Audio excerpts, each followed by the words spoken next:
I think we're quite justified in describing this piece as a luxury item. After all, how many people do you know that have got a sterling silver luggage label? Well, let's move in a little bit and have a closer look at it. So if we start at the top, you can see that this is a really nicely made leather strap. We've got great stitching to the buckle at the top here. We've got tram lines and we've got two belt loops just to keep it all neat and tidy.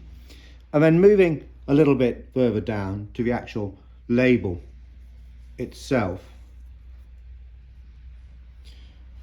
we can see that we've got a hand at the top here holding this bag, which is quite ornate at the top around the handle. You've got quite a bit of decoration here, and you've got the bag, the label's title, My Grip.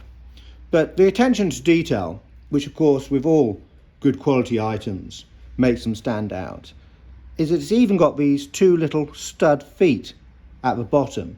Now it would be much easier and very simple just to ignore those and leave them off. Not many people would actually stop to think, well, they haven't put stud feet on. So that's a nice little detail which makes it stand out. Now if we go to the back, we can see that up here we've got the maker's or the retail's detail stamped, and that's stamped at the top there, J.H. Johnston and Co. Patent applied for, with sterling in the middle. Well, J.H. Johnston and Co. were jewellers at 17 Union Square West in Manhattan, New York, and they were established in 1860.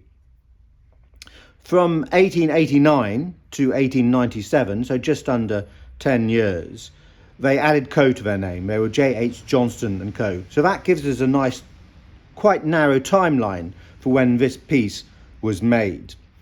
Unfortunately, in 1897, Johnston went bankrupt, but a year later they set up again, and they were J.H. Johnston and Son, and the son being Albert, who joined the company, and they were in existence from 1898 to 1914.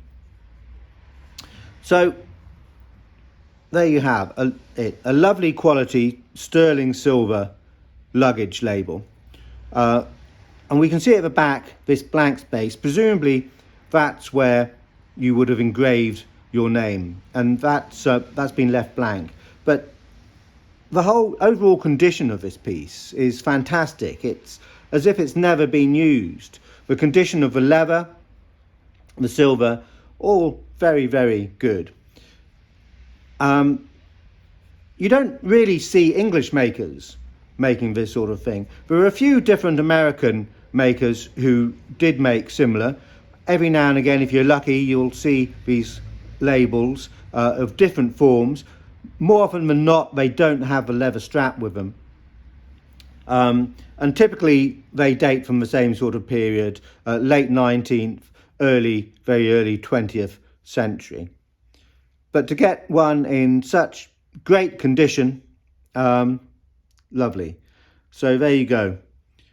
Our luxury item, and a little bit different for us because it's actually American rather than British or colonial.